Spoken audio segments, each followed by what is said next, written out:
Can you do it like this? Come on. Let me see. With the music. There you go. Can you stand up? Can you stand up?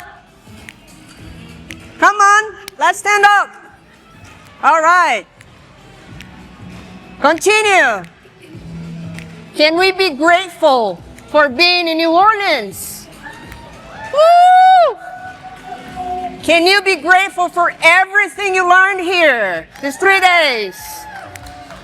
Can you be grateful for your students? Yes. All right. So my promise to you is that you will leave this session with at least one strategy that you can apply with your students immediately. Are you ready to get started? Buckle up. All right. So, raise your hand. Can you raise your hand and show me if you believe that you are a genius? All right. There's some people that have self-esteem here. How about your students?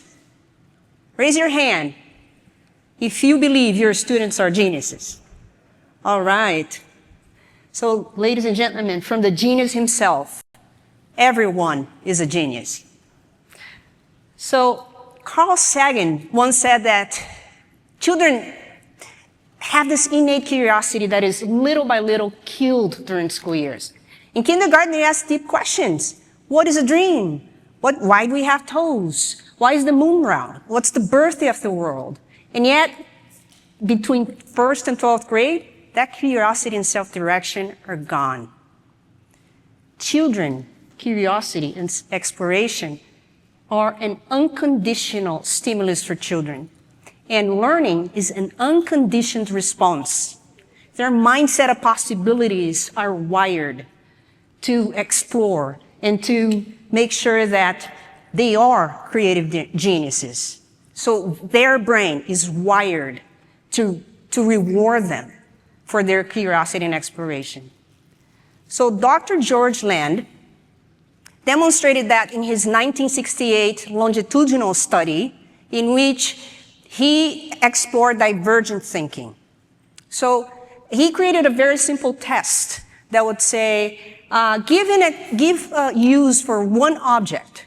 So people will have to give a use for an object. So for example, the sound system crew gave 6 ways to put the microphone on my dress today. So you can imagine them. Don't get me started. But they did it. They are creative geniuses. But let me ask you something. If I say, how many uses can you give to a paperclip? You may say, well, I'm going to put 2 sheets together. Or I'm going to open the SIM card of my cell phone, right? Can you think of many other ways? Can you think of 3 to 5 other ways? So turn around, the person next to you, and try to give 3 to 5 uses for this. Are you ready? Maestro. All right. How many of you gave less than 3 uses? How about more than 3? How about more than 5? Oh my goodness. Full of creative geniuses here. Dr. George Land studied 1,600 children for 15 years. At the age of 3 to 5, 98% of them were creative geniuses. At the age of 10, that number went down to 32%. And at the age of 15, only 10% of them were creative geniuses. And the same study was applied with more than 200,000 people over the age of 25, and only 2% of them were creative geniuses. So with this trend, creativity is not learned. Creativity is unlearned. So like so many children and so few adults, Albert Einstein practiced that divergent thinking. He said, if I had 1 hour to solve a problem, I'll spend 55 minutes thinking of the problem and 5 minutes solving the problem. He also said, imagination is more important than knowledge. knowledge is limited imagination. And by the way, this is the very first difference between artificial intelligence and biological intelligence. Artificial intelligence has the knowledge, but only humans have the creativity and the imagination. So here's an example of divergent thinking. On a Saturday afternoon, having nothing else better to do, most likely it was raining outside, here's our Thomas Edison in his lab talking to an engineer that presented 3 examples of, or 3 designs for a new machine. So you can just imagine the conversation with Thomas Edison. He would say, "Are you sure these are the only 3 options we have?" And then the engineer said, "Yes, sir, those are the 3 options we have." So Thomas Edison came back on Monday morning with 48 new designs for the machine. And actually, one of them became the machine. So imagine if our students could have used this creativity while in school. Think about this. The United States has 49.6 million students in K-12 alone. Imagine if we could give this freedom for 10% of them to come up with one idea to solve a current problem. Let's say climate change. We would have 4.9 million ideas to choose from. If a 4-year-old can ask 300 questions daily, isn't that a good age to get started? To explore options? Perhaps we would have find the end of hunger or the cure for cancer or the end of climate change. The fact is, now that you understand a little bit what genius is all about, you may realize that there are many geniuses sitting in your classroom just waiting for you to get them started. Your students can have a different experience in school because there's a way to foster that creativity and imagination. My team and I designed a simple framework that you can use today that can harness that power of a learning process that will make your students geniuses. So let's reflect together. Close your eyes. Imagine that you are with your students right now. Or imagine the students in your school. Look at their eyes and see that one trait that makes you believe that they are geniuses. Now remember this feeling and record in your heart. And remember this feeling the next time you see them, because they're going to feel it. Now come back here. The word genius means from Latin genie. That means to produce, to create, to beget, to give birth to. Coincidence or not, the word education comes from the Latin educare, that means to bring forth from within. So the genius is inside and education brings it out. Both of them require an action to give birth for what's inside. So if genius is 1% talent and 99% work, all we ought to do is to give our students working habits that will bring their genius out. So we are educators on a mission. We must develop students' working habits to ensure that they can be those creative geniuses. And many of you are already doing it. I'm thrilled to see how many creativity and the implementations of CBE systems throughout the conference. And the beauty of this is that there's not one size fits all approach. There are many ways to do it, and we experienced that in this conference. Now our challenge is to ensure that this is done systematically, right? So for example, if we want to develop critical thinking, we know that it's a must-do competency to develop. How can we do that systematically and ensure that every student is getting what they deserve? So today, I'll introduce you to a framework that allows this scalability of all the CBE elements. So it will help you develop critical thinking and many other skills while your students are learning without them even noticing it. So in the research I shared in my book, Becoming Einstein's Teacher, I call it the Relational Learning Framework, which consists of 6 steps that will allow you to practice all CBE elements. The good news is that you don't have to wait until all the systems are in place, because it starts from something every student already has, a brain. And yes, this is backed by neuroscience. So let's jump into right into an example so you can understand how it works. So we have 7th graders, Laura and Julianne, working on a theme, studying about environmental responsibility while exploring agriculture. The first step is goal setting and planning, in which students state a goal, increasing the chances of achievement by 2 to 3 times. So, for example, I'll complete 2 reading activities and 1 concept map in the next hour. First step develops goal setting and planning and work effectiveness and decision-making, prioritization, responsibility, and accountability.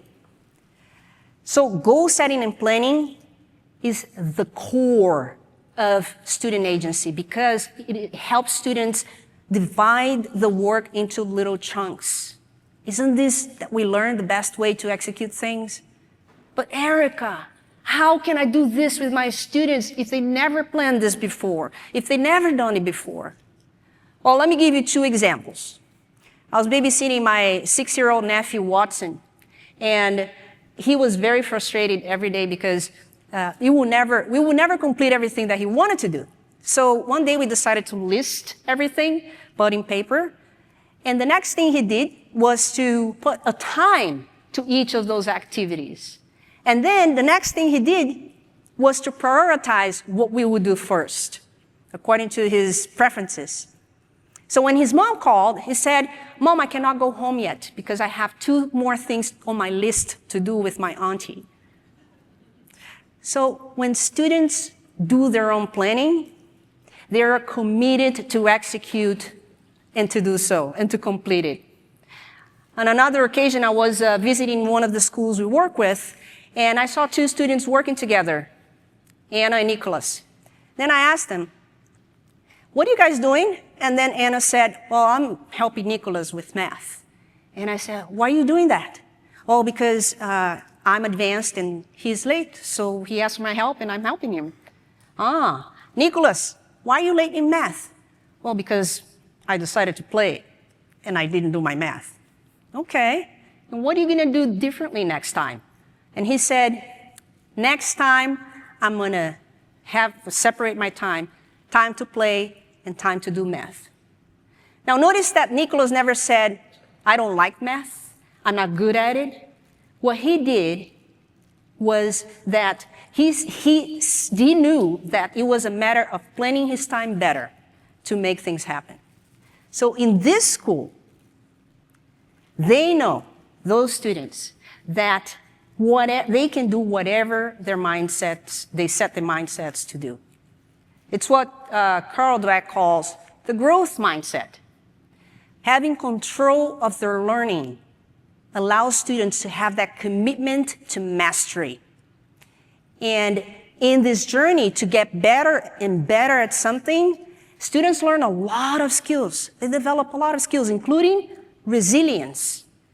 And interestingly enough, increased resilience, is found by research that it is all about how having control of a situation and the skills that students have to solve that situation. So like any skill, it takes time to practice and develop that skill, right? So this little time that you expect, you're going to see that your students will be developing goal setting and planning. It will become a habit. So you see your students developing and planning the daily activities, and then all of a sudden they're setting goals for the week, and then for the month, and then all of a sudden we see them planning for their lives. I've seen students from underserved communities saying, I'm going to study music in London, or I'm going to study mechatronics in Germany. And they found the way to do so because they're committed and they understand what the steps are. So with the set goals and everything, the plan all done, Laura and Julianne started to explore their previous knowledge. So they reflected on a question as simple as, I heard deforestation impacts climate change. So exploration develops skills like finding meaning and value and purpose and self-awareness and understanding what the prior knowledge is and discernment. Biologically, we accelerate learning when we connect new concepts to what we're learning now. So how can we tap into this existing knowledge? For example, Mark, a student I met, he didn't like biology at all, but he loved cars. So when he was studying about the digestive system, he started connecting things to what he likes. The food is the gas, the stomach is the engine, so on and so forth. Do you think Mark will ever forget about the digestive system? No, because it's his. It's his idea. So at first, you have to help your students to develop that skill. You ask questions. Will this land be better to plant vegetables or fruits? Can we feed our community with this piece of land? Have you ever heard about this research? You need 10,000 hours to be an expert on anything, by Dr. Anders Ericsson. So students spend 16,800 hours, K through 12 in school. When we allow students to drive their learning, they shift from sitting and waiting for the next instruction into taking action to learn. So those skills are transferable to their lives. And research, step 3, is when the fun starts. This is by far the favorite step of students because they must be creative to find answers. So our students, Laura and Julian, did not have access to technology or books, so they interviewed local farmers. They found their answers. In the traditional system, when students shut down when they don't have the resources, unless teachers provide to them. But when empowered, students are motivated to find unconventional learning solutions for their questions. So in research, we develop skills like inquiry, critical thinking, reading and comprehension, discernment, and resources. Wait, inquiry and critical thinking? These are the top 2 skills that we must develop in the AI era. Inquiry allows our students to create powerful prompts, and critical thinking allows students to analyze the answers of those AI answers. So the research step empowers students to practice these skills for 16,800 hours, and by the time they leave high school, they're experts on it. So our students, Laura and Julian, created a comic to demonstrate how they learned. And they did that because Laura loves telling stories and Julian loves drawing, so they put this together. But when students execute these steps, they develop this intrinsic motivation to learn. This process stimulates the right neurotransmitters to ensure that this learning sticks. This step is called practice. So in this step, students activate the capacity to connect what they knew in the prior knowledge, step 2, into the new knowledge learned in step 3. So examples of activities are writing essays and songs and telling stories and group projects, so on and so forth. The practice step develops skills like creativity, collaboration, leadership, excellence, and PBL, project-based learning. And even after presenting the work to their teacher, Laura and Julian did not stop there. They invited other kids, created costumes, and then they played the comic to ensure that everybody understands their joint responsibility to protect the environment. That step is called relate, when students have that opportunity to relate what they learn to their lives. And they develop communication skills, public speaking, relevance, problem solving, and the applicability of what they have learned. And students learn to relate by answering the question, how will I use what I learned? It's when they connect the brain to the core of their souls. And that develops that intrinsic motivation that will keep them motivated to learn. So once all of this is done, the final step is self-assessment. Students self-assess the performance in each of those steps. And as they accomplish the goals that they have set, they develop that I can do this attitude. So with practice, self-assessment is a very, very powerful tool that will allow students to find meaning and purpose for their lives. So this step develops skills like metacognition, self-esteem, effectiveness, accountability, excellence, and perseverance. So all teachers must do is to plug in any content into the 6 steps. And you can see that the 6 steps develop a lot of skills while students are learning the content, right? So if a students want to learn how to invest in cryptocurrency or learn a new profession in the future or how to play guitar, they can do so because they have the blueprint, which is right here. But this is awesome, Eric. Thank you very much. This is awesome. But it's very challenging because using this, I'll have to redo all my lesson plans. Indeed, any strategy can require you to do your lesson plans. And that's when AI can help. So our team developed a bot. How many of you know what bot is? A few of you. A bot is our companion that helps you to do the work faster and more effectively. It's an AI. So we developed a bot that can get you started using those 6 steps. And then what you do is you make sure that you continue the work. In our initial research, we found that we bring down the time from 4 hours of work in one unit, in one lesson plan, into 25 minutes, including personalization. So I wanted to show you how it works, so you have an experience. Let's make sure we're here. There we go. Can we see it? This is called Teddy's. It has a couple of prompts ready, so I'm going to use one of the prompts that are ready, okay?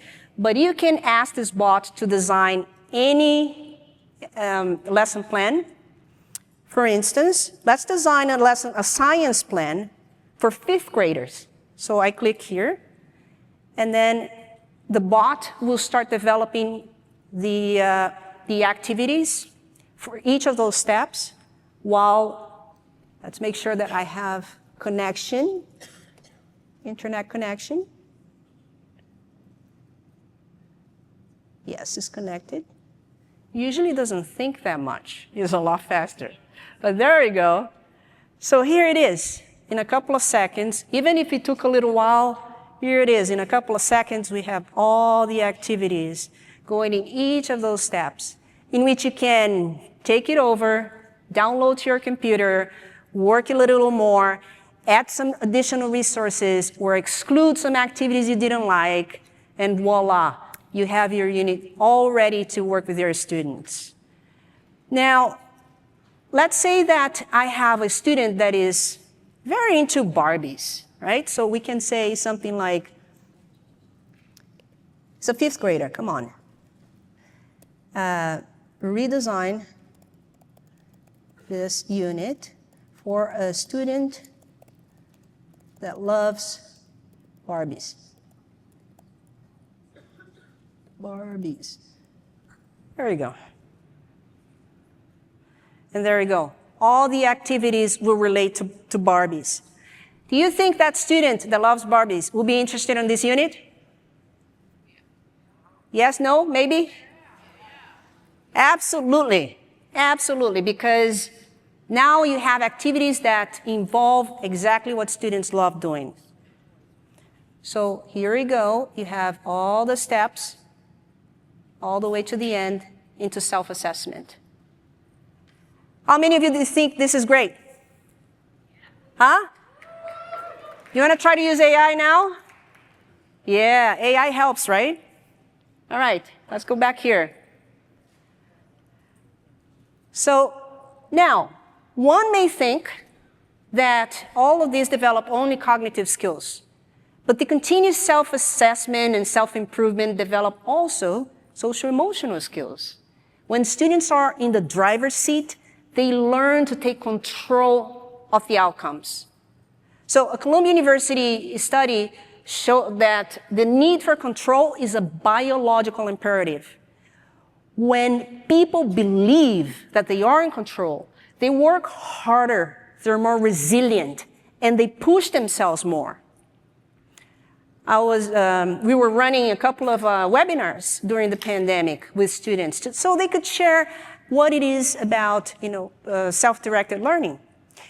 And at the end, one of the audience members asked, so how is a bad day for an autonomous learner?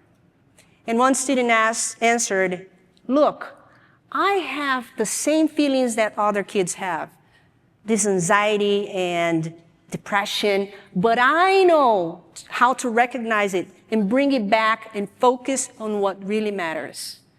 So for autonomous learners, social-emotional development is embedded in the learning process. Now, it is important to clarify that self-direction in learning does not mean abandoning the students and does not mean that they are autonomous by nature. This is very important, the impact that teachers have in that process. So that's why in relational learning, autonomy is developed by stages. So for example, in the guided level, we have more support from teachers while students are going through each of those steps. The goal is to take them to the autonomy level, to the autonomous level, in which students will still have the support from teachers, but at the same time, they will take the lead on getting started in their learning. So how do we connect relational learning to all the CBA elements? The framework is developed to develop competencies while students are learning the content. It's all about their pacing, their previous knowledge. It's all about how they want to practice their work, and it's all about the resources available for them, and it's all about how they self-assess at the end. And the continuous practice of all of this develops students' agency. And with agency, students can personalize their own learning experience because they learn how to learn. And because teachers understand the levels of autonomy, they can provide timely, differentiated support for all students. And students practice meaningful assessment through the self-assessment step. Now, throughout the conference, we heard about the use of AI, right? Even outside the conference, we understand that AI is here to stay. Now, my question is, will we still have geniuses in the AI era? How will students be learning? How can students demonstrate learning with AI?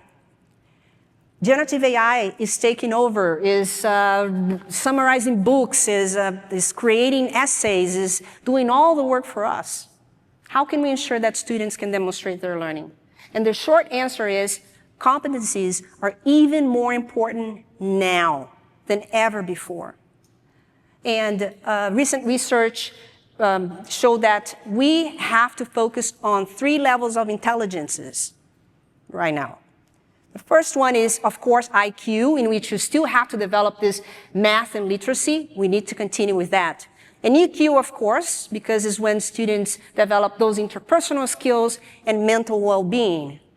The new one is AQ, in which it means that we need to be adaptable to new situations to navigate through the continuous change in technology. So these three forms of intelligence ensures that students are technically proficient, are emotionally balanced, and are adaptable to thrive with AI. So let's reflect again. What we'll be discussing in this Aurora Symposium 5 years from now? How much have we had transformed education? How will our students be learning? How do you see it? As an optimist, I see significant transformation in students' learning, and I see their geniuses being fostered. I see teachers being the supporting system that students need to learn. And here, I want to give you an example of what could happen 5 years from now to entice your imagination. Imagine that we have 3 students in your school that want to clean the oceans of the world, right? All the trash. So they start researching and discussing about it, and they have an AI listening to everything that they're talking about and all the resources that they are using to research. Then at the end of the period, they ask AI to summarize all they have learned and all their discussions into a concept paper. Then they ask AI to find potential investors for their idea. They go to LinkedIn. And then they ask PowerPoint to create a presentation using DALL-E to create new images so they can present the idea to those investors. And then their idea is to create an app. So they ask ChatGPT to code the app, and they cut and paste to GitHub, which is another AI, and voila, they have a prototype to demonstrate that to investors.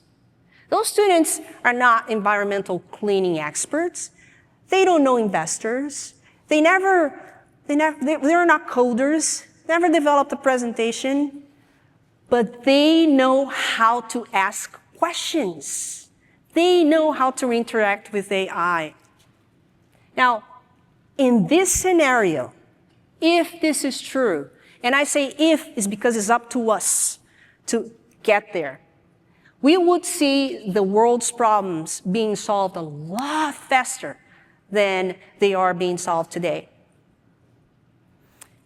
And if that's the case, I hope that we have humans take our time, because we're going to have more time, take our time to reflect and harness the power of our consciousness. Because AI will never have consciousness, only humans. And then we can finally transform humankind for the better. This quantum reality that I'm presenting to you today is only possible because of the educators in this room. And education transformation will happen at the pace we invest on it. So let's recognize today that we have the power to change the world through our students. It's up to us to lead our students into doing extraordinary things by instilling that curiosity and exploration and those working habits that will make them geniuses. And you're not only Mrs. Carter or Mr. Moore or Mrs. Alvarez. You are the heroes shaping the future of your students. So I wish today that you continue to look at children and see their geniuses, not just shortcomings, that you teach the whole child, not just the curriculum, that you support learners to reach their full potential, not just do well on tests, and that you dare to dream, that you imagine the future, and that you never, ever stop learning. Shall we get to work? Yes? All right. Thank you very much.